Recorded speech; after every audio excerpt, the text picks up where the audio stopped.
Bonjour tout le monde, c'est mon Paquin, SP Consultant. J'aimerais vous parler aujourd'hui, en fait, c'est pas vraiment une capsule, c'est plus comme un état d'âme, un podcast, une réalisation de mes réalisations, si on veut. Je veux parler de ma dernière année en affaires, la première année d'SP Consultant, mais la première année où j'ai un projet d'affaires qui m'est vraiment à cœur, puis qui m'a amené vraiment plus loin que je l'aurais jamais imaginé jusqu'à présent. Tu sais, on est juste une année in. J'aimerais commencer, faire un petit throwback, on va retourner ça en 2018, quand j'ai quitté ma job en tant que gestionnaire de projet / entrepreneur en même temps chez Impression Prestige à Mirabel.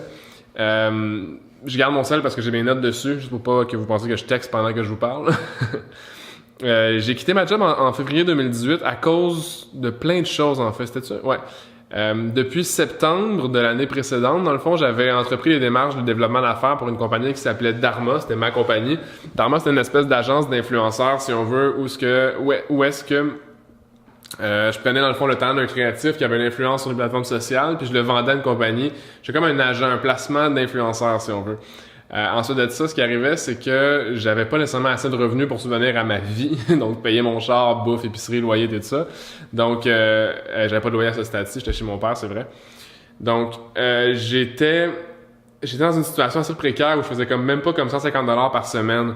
Ce qui est arrivé c'est en septembre, si je retourne un petit peu avant ça, c'est que là j'ai décidé de prendre une job en même temps, un job temps plein, puis je renais à la business en même temps. Ça a marché de septembre à février. Mais février, c'est là où j'ai décidé de me lancer à 100% dans mon projet d'affaires, février 2018. J'ai lâché la job, j'ai été voir plusieurs personnes que je coachais déjà depuis un certain moment sur des formes de consultation, je dirais plus taux horaire, où ce que je m'assoyais avec les gens, puis je discutais un petit peu leurs problématiques au niveau de leur marketing, puis je les aidais, je leur donnais des conseils, je leur donnais des tips and tricks. Ensuite de ça, ce qui est arrivé, c'est que je me rappelle bien, je suis allé rencontrer Philippe Massicotte dans un réseautage qui a été sur le podcast récemment aussi. J'ai rencontré Philippe, puis il m'avait dit « Hey, tu viendras voir mon gym ». C'est dans le temps qu'il était au HD Performance à Blainville. Long story short, j'arrive au gym. Tu sais, moi, j'avais pas d'attente. J'étais pas là pour vendre quoi que ce soit à Phil parce que je connaissais pas ses besoins. Ça, c'est une affaire que j'ai appris en affaires. C'est que, essaie pas de vendre à quelqu'un avant d'y avoir demandé qu'est-ce qu'il y a de besoin. C'est comme, ça semble banal ou basic, mais la plupart des vendeurs qu'on entend justement faire du cold call un peu poche ou cheapette, ce qu'ils vont faire, c'est qu'ils vont juste comme, hey, salut, je peux-tu parler au propriétaire? Donne-moi les coordonnées du propriétaire, je veux vendre de quoi au propriétaire. Mais personne ne sait t'es qui, t'as pas développé de relation, c'est poche. Fait que ça, je trouvais que c'était pas une bonne approche directement de cold call. Donc, la formule que j'ai utilisée, c'était plus comme, hey, salut Phil, qu'est-ce que tu fais? Tu sais, montre-moi qu'est-ce que tu fais, je vais voir si je peux peut-être t'aider, si ça m'intéresse, s'il y a un fit ou quelque chose comme ça. Ensuite de ça, j'arrive au gym. Je pense que c'était quelque chose comme au mois de septembre-octobre, à peu près, 2017. Je rencontre quelqu'un qui s'appelle Jacob Hamel, vous le connaissez sûrement. Jacob, ça a été mon premier client en accompagnement stratégique sur une base annuelle. Ça a été la première personne qui a dit « Toi, Simon, je veux que tu m'aides à développer mon marketing, puis on travaille ensemble sur comment qu'on pourrait développer cette compagnie-là. » Pas longtemps après, je pense qu'il avait engagé Matt, justement, qui est derrière la caméra, full-time pour faire son contenu. On avait fait un plan d'action énorme. On a fait des vlogs, je pense, un vlog par semaine, plein de capsules, plein de photos, plein de choses de conseils. Il avait enregistré, en tout cas, plein de trucs comme ça. Puis Jake, c'est vraiment la personne qui m'a dit go, lance-toi dans ce projet-là, avec associé aussi de Najomi qui est en arrière de moi, de mon époque, qui disait pourquoi tu pars pas à ton compte? Pourquoi tu pars pas à ton compte? Donc c'était vraiment une espèce de Simon t'es capable, Simon t'es un client, fait que lâche ta job puis commence ce projet-là. Un petit peu après, suite à ça, tu sais, de septembre à février, même si je roulais Dharma, qui était une compagnie d'influenceurs, je me suis rendu compte que les gens aimaient ça, se faire un petit peu restructurer dans leur business au niveau de leur marketing. C'était pas nécessairement un photographe qui avait besoin, mais plus comme une réflexion, une raison derrière d'engager le photographe. Donc, je me suis rendu compte que l'aspect stratégique, c'était vraiment ça qui était comme ce que, j'aimais le plus, mais ce que, je comprenais le mieux, puis j'étais capable de vendre le mieux aussi. Donc, c'est vraiment ça que j'ai travaillé avec Jacob, dans le fond, dans sa compagnie Quantum Training. J'ai travaillé vraiment sur restructurer sa stratégie de marketing, optimiser toutes les plateformes, si on veut, qu'il y avait déjà, comme Facebook, Instagram. On a attaqué YouTube. On travaille sur LinkedIn. On essaye d'aller sur LinkedIn, mais il n'y a pas de manière d'automatiser les publications. Donc, c'est un petit peu plus difficile quand tu es comme occupé de 8 à 8 à tous les jours, tu sais. Ensuite de ça, la fin février arrive, puis je suis en mode testing de service. Donc, fin février, ça c'était quoi? C'était... je vais me remettre dans l'année passée. Ouais, fin février, je testais des formules, j'ai testé des taux horaires, j'ai testé des banques d'heures, j'ai lu pour la première fois le PDF Breaking the Time Barrier de FreshBooks. C'est un PDF qui est gratuit en ligne. En fait, si j'y pense, je vais le mettre dans la description du vidéo. Mais c'est vraiment quelque chose qui m'a fait complètement exploser ma perspective de comment charger à un client. C'est là que j'ai découvert le vendre par la valeur. Puis c'est quoi la valeur? C'est pas quantifiable nécessairement en heures, mais c'est quantifiable en résultat pour un client. C'est là que j'ai découvert puis que j'ai fait comme oh shit. Fait que mon service, c'est pas 1 heure que j'échange. C'est toutes les 8 à 9 années d'expérience que j'avais juste avant ça qui a donné que je connais la manière dont les gens devraient agir sur des plateformes ou comment que le marketing devrait fonctionner avec tout mon background. Tout c'est accumulé. La musique, le photo, la vidéo, le deck en gestion de commerce que j'ai fait. Tout ça, c'est comme mêlé ensemble. Ça fait OK, fait que dans le fond, je vends plus juste 1 heure. Quand je vends une évaluation, je sais pas c'était combien dans le temps, là, mais je vais dire c'était $100 par exemple, puis ça me prenait 20 minutes. Ça a vraiment déstabilisé ma perspective de comment charger en fait aux gens. Février, terminé, teste plein de choses. Je me rappelle pas c'est quoi vraiment les chiffres de vente que j'avais fait, mais c'était quand même assez impressionnant de mémoire. Mars arrive. Oui, c'est vrai. Fin février, début mars, j'ai commencé à avoir beaucoup de clients sur une base juste évaluation, plan d'action. Évaluation, plan d'action. Mais je me rappelle, j'avais juste Jacob comme accompagnement, entre guillemets. Je fais une petite parenthèse parce que je vais revenir à ça. Mars arrive. 2e client. C'était Guillaume de GB Performance. C'est récent. Si vous écoutez le podcast en date d'aujourd'hui, on est le 14 mars 2019. Aujourd'hui même, c'est les 2 personnes qui ont des témoignages, qui ont fait une année complète de mes services en accompagnement. Puis c'est eux qui ont eu le plus de résultats. C'est vraiment là que j'ai réalisé, pas aujourd'hui en 2019, mais en début d'année passée, que pourquoi les clients qui me prenaient juste une évaluation, qui me prenaient juste un plan d'action, il n'y avait pas nécessairement de succès. Ben là, c'est là que j'ai réalisé que c'est quand on avait des suivis avec les clients. Donc, j'ai encore back to the drawing board, comme ils disent en anglais. Je suis retourné essayer de penser à la manière dont je devrais structurer mes services et tout. Grosse erreur que j'ai faite. Grosse erreur. Je me suis assis sur mes lauriers. C'est vraiment... parce que les débuts d'année en business, surtout en marketing, les gens veulent vendre. Ils veulent que la business marche, tout ça. Mais moi, de mon côté, je suis arrivé avec une grande quantité de clients. Puis ce qui est arrivé, c'est que j'ai arrêté de faire de la prospection. Guys, en B2B, faites jamais un arrêt de prospection. Ça m'a tué. En mars 2018, j'ai fait 1000$ de vente pendant le mois. 1000$ de vente, là, ça paye à peine mon auto, mes assurances plus mon gaz, là. Puis j'avais pas une voiture qui coûtait cher dans le temps, j'avais ma Golf, là. Donc, grosse erreur. J'ai arrêté de prospecter. C'est ça que j'ai mentionné ici, genre always be selling. C'est pas à la Grant Cardone, c'est vraiment la réalisation que j'ai eue là. Tu sais, j'ai presque décédé en affaires à mon 3e mois, si on veut, 2e mois, pardon, avec juste 1000$ de vente. Fast forward un petit peu, j'arrive en avril. Les ventes vont mieux, j'ai réalisé qu'il fallait que j'aie plus de ventes si je voulais manger, donc c'était bon point Simon. J'ai recommencé à vendre plus activement. Avril, c'était le printemps, c'était assez intense. Il y a eu beaucoup de belles opportunités qui ont commencé à se développer aussi. Puis là, je me suis vraiment rendu compte que l'accompagnement devenait vraiment payant. T'sais, de me concentrer, mon objectif d'avril, c'est de me concentrer sur la marque de mes clients. Qu'est-ce que ça veut dire concrètement? Ça veut dire trouver des manières ultra créatives de rejoindre des gens, de fidéliser leur audience. Quand je parlais à ma conférence, justement, les brands, si on veut, qu'on a bâtis, ils ont une fidélité beaucoup plus élevée que Jour 1. Jour 1, avec le même nombre d'abonnés, on avait peut-être 33% de l'abonnement, en fait, de l'engagement qu'on a aujourd'hui. C'est-à-dire que Jacob avait, je pense, 20 000 personnes, 20 000 impressions. Je vais pas dire les mauvais termes, je les ai pas devant moi en ce moment, mais disons qu'il y avait 20 000 impressions en janvier 2018. Mais en janvier 2019, il était rendu avec 75 000 impressions pour seulement 1000 abonnés de plus. Donc, c'est quand même une croissance assez énorme sur ces plateformes sociales. Puis là, il est rendu qu'il fait des ventes en ligne, puis ça va super bien, puis l'argent commence à rentrer vraiment plus passivement. Donc, c'est ça le branding, tu sais. Pardon. En mai, qu'est-ce qui s'est passé en mai? J'ai changé officiellement de Simon Paquin, le consultant en branding, à la compagnie SP Consultant. J'ai demandé à mon ami Najemi de Nageco de faire un branding. J'ai donné carte blanche. J'en ai pas sur moi. J'en ai pas de carte d'affaires sur moi. Mais ce qui est arrivé, c'est qu'elle m'a sorti, après plusieurs réflexions de son côté, elle m'a sorti une esquisse. J'ai dit oui tout de suite. Bon, c'est sûr qu'on a déplacé un petit peu la forme des lettres, tout ça, mais j'ai adoré le branding qu'elle a fait. Elle a trouvé quelque chose d'intemporel qui allait grandir avec moi. L'entreprise s'incorpore. J'ai trop de dépenses. Mais là, c'était vraiment un mois de folie. coûte quand même cher un branding, mais pas juste le branding, l'incorporation. Il y avait l'incorporation, il y avait tous les investissements en marketing, les cartes d'affaires, le développement de la papeterie, les contrats avec l'avocat, toute la poutine d'une business. Je sais pas pourquoi j'ai fait ça tout en même temps, mais ça a été un gros mois stressant au niveau financier. Comment ça, trop de dépenses en mai, arrive en juin. Là, moi, juste vous mettre en perspective, ok? J'ai commencé ma business en février. J'ai eu le pic de l'intérêt envers mes services à cause que j'avais commencé à prospecter en septembre l'année précédente. Donc là, février commençait à payer. Février jusqu'à, je regarde mes notes ici, là, j'ai février jusqu'à juin. Ça allait bien, mais j'avais trop de dépenses. Je commençais à accumuler trop de dépenses, mais pas assez de prospection. Donc je me suis dit, Simon, continue à prospecter. Retourne sur la prospection.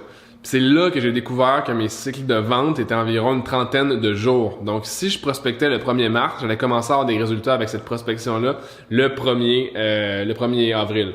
Donc, ça m'a comme, c'est un autre flash que j'ai eu en termes de développement à l'affaire. Ça a été, pour ma business, bien entendu, c'est ça le cycle de vente. Ensuite de ça, juillet est arrivé. Juillet, on pense été, on pense congé, on pense plage, etc. Mais ça a été mon plus gros mois de vente à vie. J'ai fait 26 000 $ de vente. Puis là, j'étais complètement là, j'étais aux anges si on veut. J'ai pas compris comment j'ai réussi à faire autant de ventes que ça. Mettez-vous en perspective, il y a eu des mois que j'ai fait 1 000 $ de vente, tu sais. Je capotais. Fait que là, je me suis dit, bon, qu'est-ce que je fais? J'avais un peu peur, j'ai freaké, j'ai engagé ma première employée. C'est pas de peur, là, mais j'ai freaké de pas pouvoir bien servir mes clients. Je me suis dit, qu'est-ce que je devrais faire? Je parle à gauche puis à droite. J'ai une amie qui m'avait écrit, qui m'a approché, une connaissance que je connaissais depuis longtemps, mais qu'on s'était jamais vraiment parlé. Tu sais, on regardait ce qu'on faisait de loin, puis j'ai décidé de l'engager pour qu'elle vienne m'aider dans la business. Il y avait pas vraiment de rôle défini. C'est défini en cours de route, je vous dirais. Là, je veux dire, fin juillet, j'étais optimiste, j'étais très comme, wow, j'ai tout à gérer, je fais des ressources humaines, je fais du développement d'affaires, j'ai un gros mois de clients, là, j'étais comme en mode baller, là, j'étais genre, tout va bien aller, la vie est parfaite, everything is good. Vous voyez où je m'en viens, là. J'étais très optimiste, pardon. À où arrive? Grosse erreur que j'ai faite aussi. C'est pas une erreur en fait, j'ai eu un apprentissage en août, c'est-à-dire que j'ai réalisé c'était quoi de budgéter sur des prévisions. En fait, je budgétais en fonction de prévisions sur les profits et non les revenus anticipés. À l'inverse, pardon, j'ai appris qu'il fallait que je fasse mes prévisions budgétaires sur les profits versus les revenus anticipés. Quand j'ai fait mon 26 000 de vente en juillet, je pensais que j'allais faire 29 000 ou 30 000 de vente en août. C'était pas la réalité, mais je dépensais comme si j'allais faire le même revenu que le mois suivant. Puis je dis dépenser, mais j'ai investi beaucoup sur la compagnie, sur des trucs comme qui n'étaient pas nécessairement nécessaires à la survie de la compagnie en tant que telle. Donc, qu'est-ce que j'ai réalisé là, à ce moment-là? C'est que j'étais comme, OK, là, j'ai une employée, j'ai des frais fixes qui ont augmenté de comme 40% parce qu'au début, j'avais pas de dépenses nécessairement. Tu sais, fallait que je mange, puis tout le reste de l'argent était réinjecté dans la compagnie. Donc, s'il te plaît, Simon, un jour, dis-toi à ton self, dis-toi ça à Simon un autre jour, dans une autre génération, ou plus tard, ou je dis n'importe quoi, là, mais budgète pas sur les revenus que tu penses avoir, mais bien sur les profits que tu as. Parce que les profits, c'est facile à les utiliser sans penser qu'ils peuvent être utilisés pour autre chose. Puis quand je dis ça, je dis vraiment ça dans l'optique où, genre, ça, c'est ma philosophie, là. By the way, c'est pas tout le monde qui devrait faire ça ou devrait faire de la même manière que moi. Mais quand tu as 5 000 $ dans ton compte de banque de compagnie, tu te demandes quoi faire avec, c'est plus facile à être rationnel, logique, puis comme créatif, que quand tu dis, OK, j'ai fait 25 000 de ventes, je vais budgéter comme si je pouvais dépenser jusqu'à 25 000 le mois suivant. Une vente, c'est pas $1. Une vente, c'est une promesse d'achat, c'est pas quelque chose qui est dans ton compte de banque encore là. Fait que souvent, ce qui arrivait, c'est que oui, j'ai fait, mettons, beaucoup de ventes en un certain mois, mais l'argent est échelonné, il rentrait graduellement. Donc là, il fallait souvent que je dépense plus que ce qui en rentrait. En tout cas, ça m'a créé là, plusieurs petits tracas financiers, temporaires, bien entendu. Mais j'ai beaucoup compris là-dessus. C'était la première fois que j'avais autant de cash flow qui rentrait puis qui devait sortir aussi. Sur de ça, oubliez pas qu'en juillet, j'ai engagé ma première employée. Donc là, j'ai commencé à apprendre à déléguer. Je sais pas si vous êtes comme moi, mais en tant que travailleur autonome, déléguer quand tu es tout seul dans ta business, tu es habitué de tout faire, c'est tellement difficile, c'est tellement pas quelque chose de facile en fait là. J'ai jamais été, je pense que de tout le temps que je travaillais avec cette personne-là, j'ai jamais été vraiment bon à déléguer puis à exprimer mes idées, exprimer la manière dont je m'attendais à recevoir des rapports, dans les délais que je m'attendais, des choses comme ça. Je gérais mal tout en même temps, si on veut. Puis ça a été un autre apprentissage que j'ai eu, c'est que avant de réengager ou de réemployer quelqu'un, je voulais vraiment m'assurer que je savais. En fait, j'ai déjà vécu l'expérience, donc là, je me suis dit, je vais pas redéléguer de la même manière, si on veut. Ça, c'était à août. 2 gros apprentissages en août. Septembre, back to réseautage. Ah oui, ça, c'est pas tout. En août, là, 0$ de vente. Je capotais, moi, là. Je veux dire, je pensais que j'allais faire un gros mois encore, mais c'est mort. Pour ma business, en tout cas, ma genre de clientèle, tout le monde est en vacances. Donc, si j'avais eu à savoir ça d'avance, j'aurais pris des vacances parce que j'étais vraiment brûlé de mon février à juillet. Donc, j'aurais pris un break, j'aurais pas nécessairement engagé tout de suite, j'aurais peut-être engagé rendu à l'automne, tu sais. Septembre. Back to réseautage. En septembre, c'est ça que je me suis noté, en fait, c'est que je suis retourné réseauter parce que j'aime ça, le réseautage. Je pense que le réseautage n'est pas mort. En 2019, quand tu es en développement d'affaires, même en 2020, 2021, 2025, de voir des vraies personnes, d'écouter leurs problèmes, puis de savoir si ta solution peut être bonne pour eux, ça existe encore. Genre, je le recommande à tout le monde de le faire si vous êtes capable. Même ceux qui sont pas capables, forcez-vous à le faire parce que c'est très réel, c'est très real comme feeling, si on veut. C'est ce que je ressens, en tout cas, quand je fais du réseautage. Beaucoup de questionnements sur la structure de l'entreprise. Je commençais à vraiment douter de ce que je faisais en termes de est-ce que le podcast était bon, est-ce que les vidéos c'est bon, je devrais-tu investir en marketing, je devrais-tu faire de la gestion de projet à la place de faire de la vente. Je me suis beaucoup trop posé de questions. Je commençais à me poser des questions, mais il n'y avait pas de réponse parce que j'allais pas chercher de l'aide avec des mentors, des choses comme ça à ce stade-ci. Octobre commence à arriver, les chiffres ils creusent, pas beaucoup de ventes, ça va vraiment mal, je suis démotivé totalement. Je me rappelle, là, octobre, là, tu sais, à l'automne au Québec, là, où on est vraiment tous déprimés quand l'automne arrive, il commence à faire noir de plus en plus tôt, l'été est fini, l'hiver commence, en mets tes bottes, mets ton manteau. Ça sonne comme des excuses, mais ça m'a vraiment affecté psychologiquement cette année-là. En fait, l'année passée. Fait que j'étais vraiment, vraiment démotivé. Je savais pas comment. Imaginez, le propriétaire de l'entreprise n'est pas capable de se motiver lui-même. Comment je suis censé motiver mes employés? Aucune chance. Même mes sous-traitants, ils étaient comme. Je sentais que c'était pas vraiment un mois performant, si on veut, pour la business, mais moi en tant que leader non plus. C'est la seule note que je me suis mis pour octobre, en tout cas, parce que je me rappelle que c'était assez dark. Comme de fait, vous vous rappelez, tantôt, je vous ai dit que j'aurais dû prendre des vacances en août. Novembre arrive, 7 novembre, je vais toujours m'en rappeler en fait, là, parce que c'est la première fois que j'étais à l'hôpital d'urgence quand j'étais plus un enfant, si on veut, dans ma vie d'adulte. J'ai eu une appendicite aiguë. 5 jours avant, à peu près autour du 1er ou 2 novembre, je me touchais le ventre, j'avais mal, j'avais un poids, j'avais comme une espèce de genre de constipation, mais c'était pas ça, tu sais, parce que j'avais pas de problème à ce niveau-là, si on veut. J'avais juste un poids au niveau du bas de l'abdomen ici, puis un moment donné, je venais voir, je rentre au bureau un mardi matin, j'ai dit, Karine, qu'est-ce qui se passe là? J'ai l'air vert, tu sais, elle me trouvait que j'avais l'air vert, tout ça, elle m'a dit, peut-être que tu devrais aller voir ton médecin. 5 secondes après, j'appelle le médecin, je m'en vais à la clinique et justement, ma médecin de famille est juste à côté d'ici, donc je suis super chanceux. Elle dit, écoute, si tu viens là, je pourrais te voir dans 2 minutes, mais pas plus, j'ai genre un autre client qui s'en vient, tu sais. Là, je suis plié en deux, je conduis mon char, je suis comme plié à moitié de même. J'arrive à la clinique, je passe à la clinique. Puis là, elle dit ouais, Simon, tu devrais peut-être aller à l'hôpital. Elle fait des tests, elle plie la jambe, elle se check la douleur, tout ça. Elle dit, je pense que tu fais une appendicite aiguë. Je suis comme, bon, ok, aiguë, qu'est-ce que tu veux dire par aiguë? Ben, je veux dire que si tu vas pas à l'urgence maintenant, ça éclate, tu risques de mourir si c'est pas traité rapidement. Là, j'ai capoté.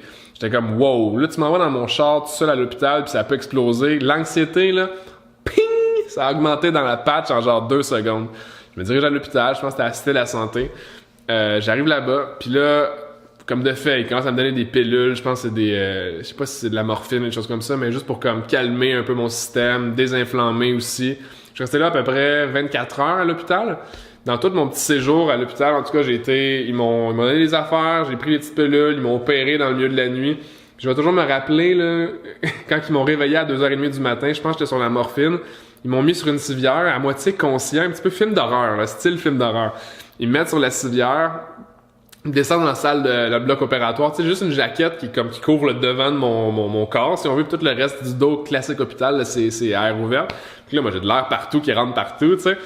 Puis, hey, en bas, là, un hôpital, là, une salle d'opération, je sais pas c'est quoi le terme, c'est pour qu'ils rendent ça antibactérien, des choses comme ça. Il fait froid, hein? Il fait très froid.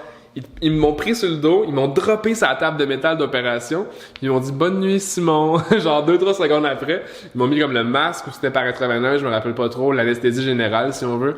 Puis là, tu voyais des flashs, des gros spots de table opératoire, t'étais sur la table en métal, là, c'était pas drôle. Là, je m'endormais pour un film d'horreur. Comme de fait, une appendicite, une opération comme ça, je veux dire, il m'enlève quelque chose dans mon corps, là. Fait que j'ai été sur le carreau pendant une couple de semaines, je veux dire. 2 semaines après, j'étais pas capable de bouger, je restais effoiré, je faisais rien. Je restais chez moi, puis j'ai considéré fermer la compagnie. Pourquoi fermer la compagnie? Parce que il sortait 10 000 $ de dépenses par mois, il en rentrait 2. Ça fait que depuis 3 mois, là j'étais comme, wow, my God, qu'est-ce qui arrive, là, tu sais, qu'est-ce que je vais faire?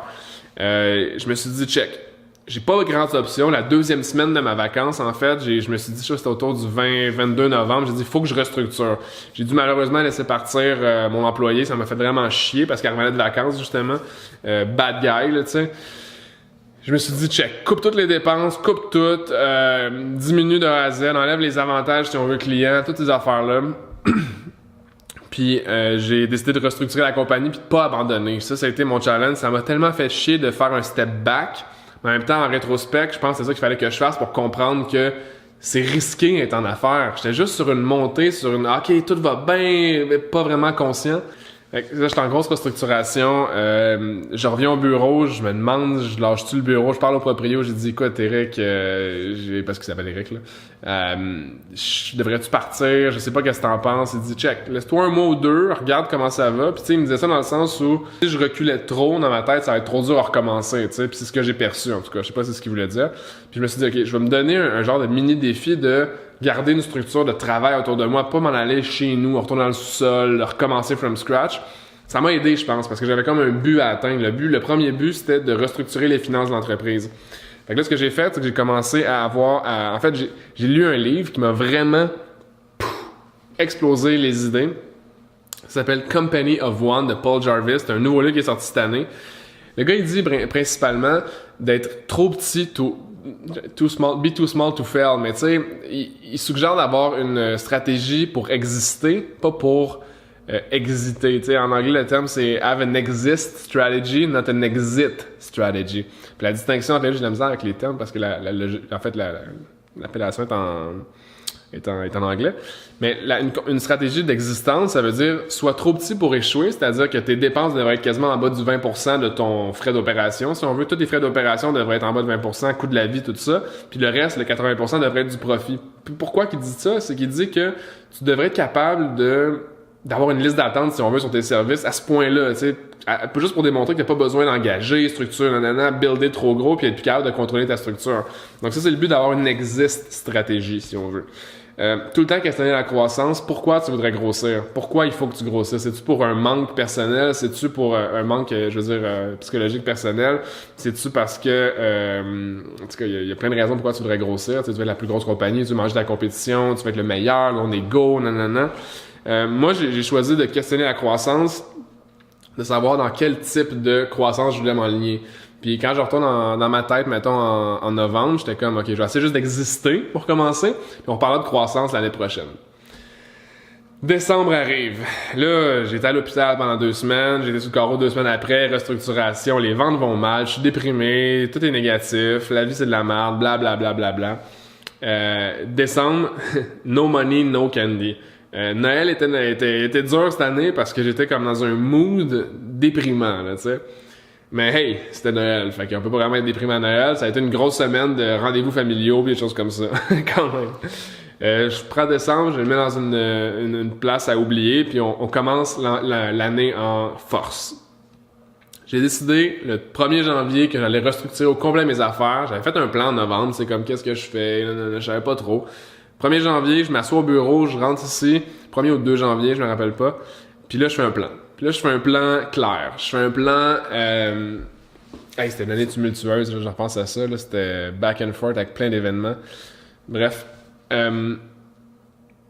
Je m'assois, je me donne les objectifs de travail pour la business, je me donne les objectifs personnels, puis je me donne des objectifs de voyage aussi. Donc, je les ai encore, ces objectifs-là. J'aimerais les atteindre, mais là, en tout cas, on est en travail sur d'autres choses en ce moment, fait qu'on réinvestit ailleurs.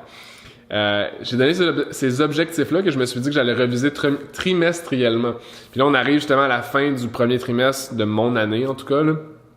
Le 31 mars, puis j'ai hâte de revisiter, puis d'avoir des nouvelles idées, puis de voir si je suis on track, est-ce que mes ventes vont continuer de la bonne manière, est-ce que je garde pas d'employé, un employé. J'ai engagé récemment un stagiaire, donc on va voir comment ça va. There's that. Ensuite de ça, c'est ça. J'ai fait un nouveau plan d'action avec mes objectifs quantifiables, trimestriels, business et personnels. Boom!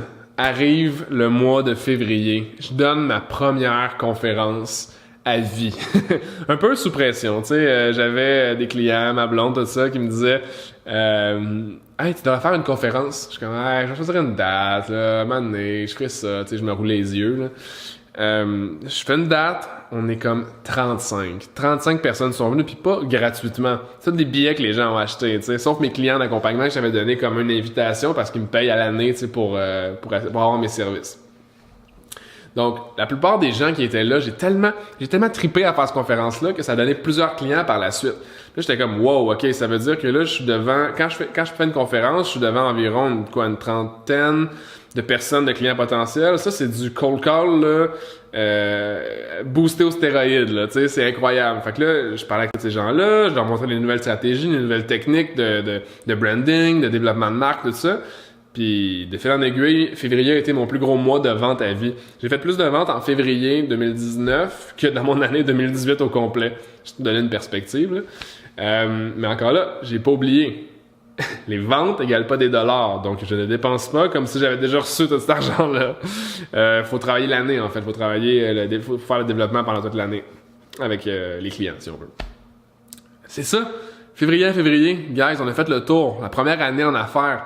Très tumultueuse. Je suis parti d'une marque personnelle à une marque commerciale. J'ai été à l'hôpital. J'ai eu une restructuration de mes services non-stop, ever again. J'ai failli fermer la business 2 fois. J'ai engagé trop tôt. Pas que je regrette d'avoir engagé, mais j'aurais peut-être dû réfléchir d'avance qu'est-ce qui aurait pu se passer dans les mois suivants compte tenu, tu sais, de la situation de la business en tant que telle. Puis là, je pense que je suis dû pour des vacances. Donc, sur ce, vous allez peut-être me revoir à Cuba prochainement. J'espère. Croise les doigts. Knock on wood. Merci d'avoir écouté. Si vous avez aimé ce podcast-là, c'était vraiment plus. C'est la première fois que je faisais un podcast solo, si on veut. Puis à chaque année, j'aimerais ça faire un one-year review. J'aimerais ça vous parler de tout ce qui s'est passé, tout ce que j'ai trouvé intéressant, tout ce que j'ai vécu. Je prends des notes là, ces temps-ci, chaque mois, qu'est-ce qui a été mes highlights. Puis peut-être faire de quoi de un peu plus structuré l'année prochaine, parce que là, j'ai fait un petit recap rapide. Mais abonnez-vous à la chaîne, suivez le podcast de Simon Says Show. Ça va me faire plaisir de vous présenter le behind the scenes de ma business une fois par année. Encore là, vous pouvez tout le temps nous suivre sur les réseaux sociaux avec SP Consultant, Simpack. Puis c'est ça. Ouais. Je rant un petit peu pour la fin, mais il est tard. Bonne nuit, guys. Merci. On se voit l'année prochaine. Pour cette vidéo-là, mais il va y en avoir d'autres l'année prochaine. Ok, ciao! Je fais ça.